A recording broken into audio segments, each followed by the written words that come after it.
All right, it's going down. Who's next? 757 Radio. It's your boy Cam Low. Jay Reed. Yes, sir. What up? Lord Jay Reed. What's going on, my guy? Good, man. I'm having a good day. Listen, man, it's 2024 was the last time we spoke. Yeah. Live on camera. You know what I mean? I think that was the New Era podcast episode too. Yeah. Yeah. That was a great episode. Definitely, man. Shout out DJ Hollywood. Yes, sir. You know, had the other homie over there, Kayola, producer. So listen, Jay Reed, man, we back at it, man. We back at it. It's a lot to talk about. Yeah, man. It's been a great run. Mm-hmm. It still is. Definitely. Still is. Definitely. Multiple projects dropped. Yeah. Read the Ruler. Yeah. Dead Presidents. Oh yeah, that's my favorite. That's one of my favorite ones. That was close. Come on now. Yeah. If you listen to Lord Willing 3, you will hear Hollywood BC actually naming the next album. Like, he just said that shit, and I was like, oh yeah, that's what we're gonna do. So to actually see it coming to fruition was, you know what I mean, I loved it. I loved the process. When it came to Dead Presidents, I'm really kind of in my album making bag. I've at that point, that'll be my 6th album, and it was so personal because now I've played around with so many concepts, and now the vision is getting sharper. So I'm watching movies, and I'm able to create my own little world within this album, and I'm like digging deep. So I'm like taking references from my favorite movie, Dead Presidents, using that main character to compare and contrast my life and look at it from different standpoints, and being able to say, all right, this is a popular movie. It's still people going through that. What's the updated version of that? Giving them kind of a piece of my life, feeding it from a point of view. So that was fun. That was fun. I enjoyed that one. 100%. Okay. You've been having a hell of a rollout for this Dead Presidents project. You know, a bunch of videos dropping from this project. Yeah. One of my favorite records is Let's Ride. Yeah. Oh my goodness, it's my favorite record too. It got my daughter on it. Yeah. You know, another one of my favorite records is also Daddy B, but that's on the Read the Ruler project. Yeah.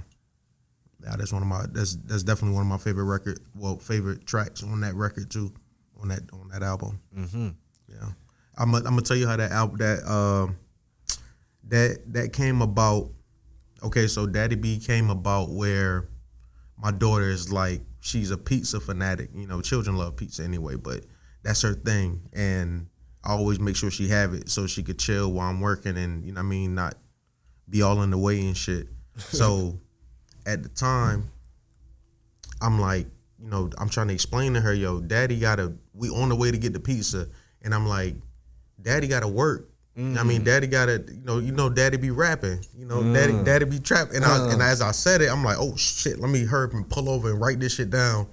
And from her me just having that banter with her, like, actually a lot of tracks are things that was inspired by my relationship with my daughter. So that's why I always kind of use her in certain music videos. I always kind of put her in there and stuff like that because that's my inspiration. So, you know what I mean? I love to have my inspiration close to me, and she done inspired some really great pieces of art from me. So I love that. Yeah. Love that. You know, we was talking behind the scenes about kind of a lot of work that should be done as far as building artists and building a brand and things like that. And you know, you have your brand as well. Right. CreationLords. Right. You know, that you've been pushing for quite some time now. It's definitely been building. Mm-hmm. You're also in the store. Yeah. We got a store. Let's talk about that. Yeah. So I'm affiliated with iCut Barbershop and Lounge. The owner, Hollywood BC, opened up a store called Tobacco, which is gonna be selling sneakers and tobacco, and you know what I mean. They got a lounge in the back, so it's sort of this grown man environment to where, you know, you got your cigar smokers, and you know what I mean, we drinking, you know, the finest whiskey or some shit, whatever the fuck you drinking. And you know, with our culture, we into fashion, and it's a big part of us. So bringing these, you know, things together where you have an environment where, you know, this is environment for us. We creating our own environment for us, and that store goes along with it. And I'm grateful enough to have put in so much time with them. I mean, I got my CreationLords spot in the store, and I mean, I just keep it jam packed with gear. I mean, you know, we every day creating something. Right, right. Let's talk about some of your product, some of the gear. You know, are you new releases? Anything about the material? Anything that helps CreationLords stand out? I use a lot of high end materials. Like I use a lot of Italian leather. I use Egyptian cotton. Things that feel soft. Things that's going to get you your longest longevity with the item. I want my item to last as long as possible. So, you know, you run into somebody years down the line. They say, you know, I got one of your pieces. When you see the condition of the piece, that's what's going to tell you, you know, how well you did. And it's no words spoken between you and the person. It's just you see your own product, and you're able to, you know, have your own feelings about it. So when I see my product again, I want it to be the highest quality that I could have done at that time. So I got a company. They got their own factory. We do our own textiles. I have my own.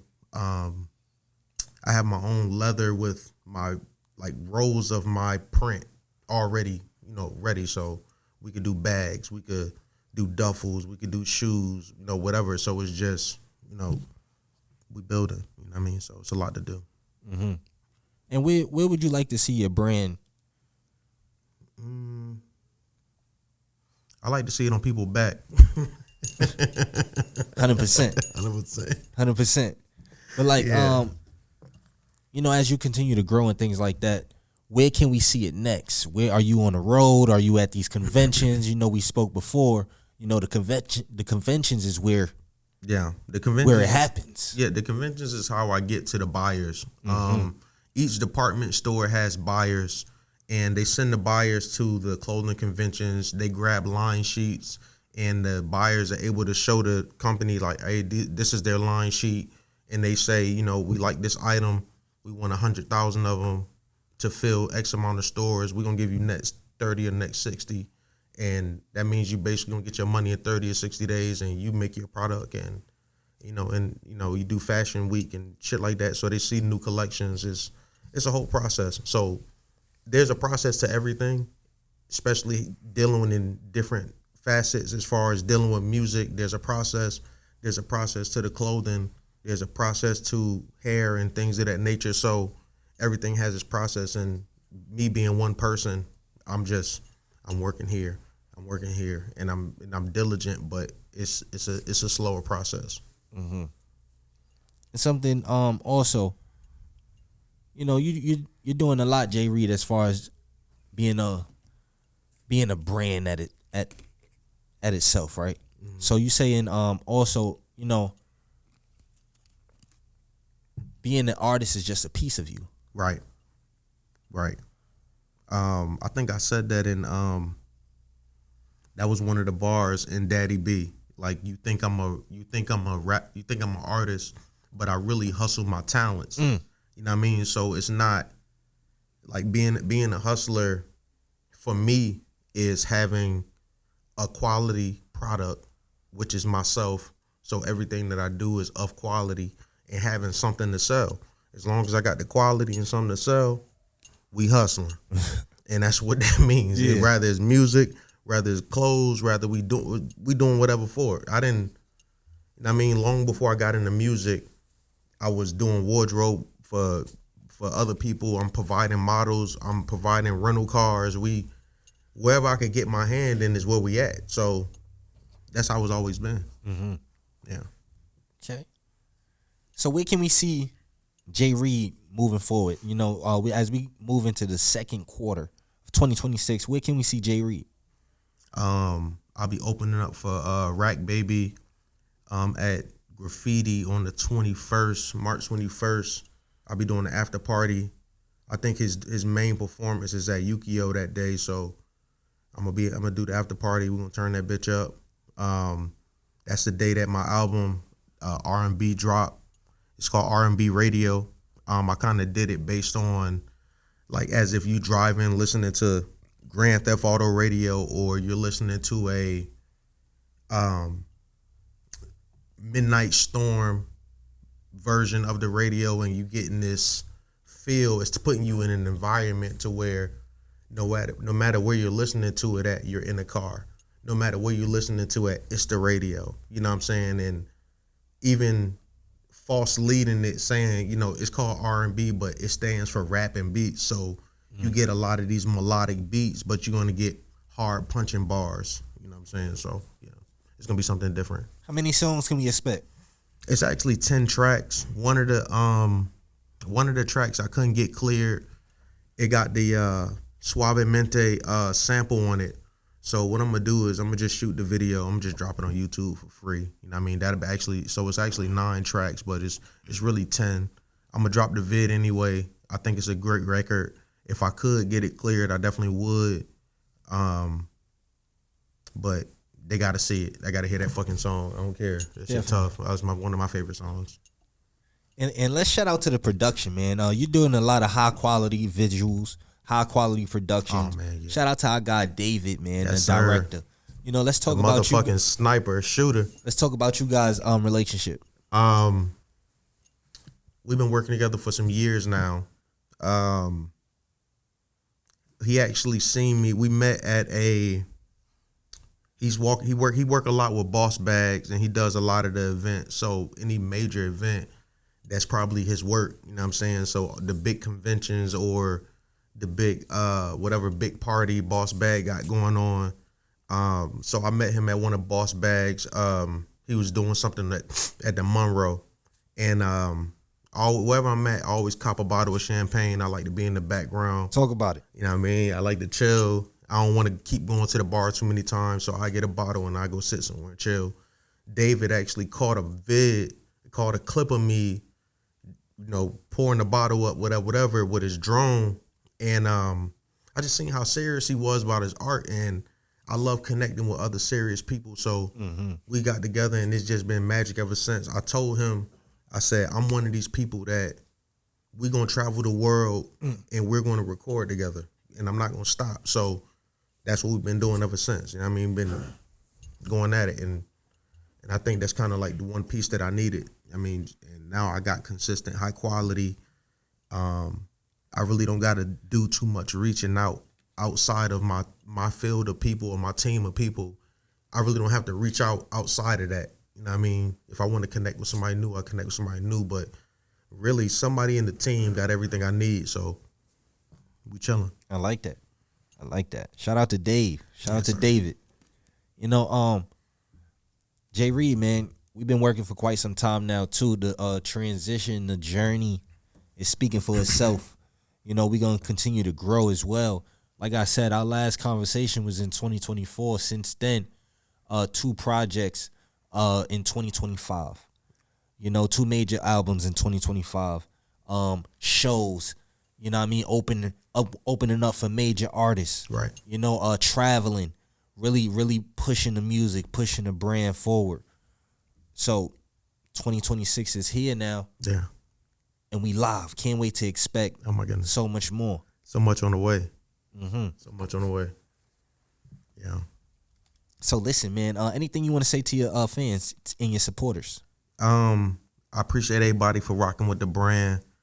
I love all the interactions that I've had. I love all the people that I've made positive connections to. It's led me on one of the most beautiful journeys I've ever been on. So I invite growth.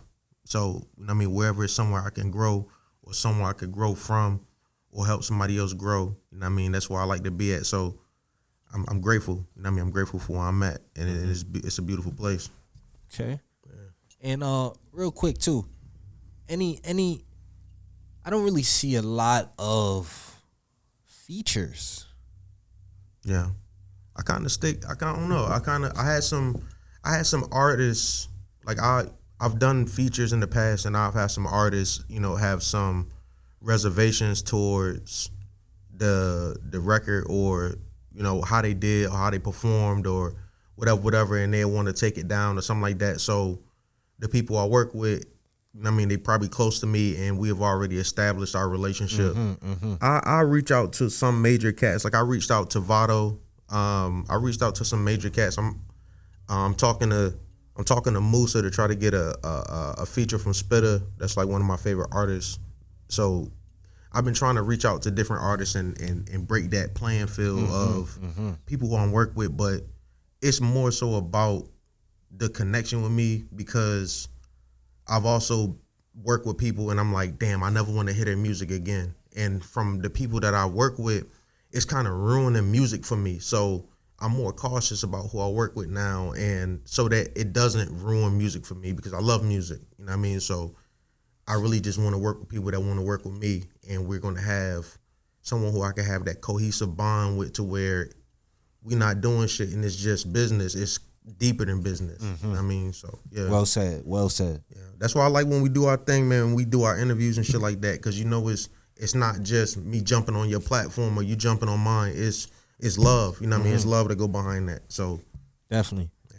And they gonna keep seeing your face, man. They gonna keep seeing your face. Lord J. Reed is here, ladies and gentlemen. Who's next? 757 Radio.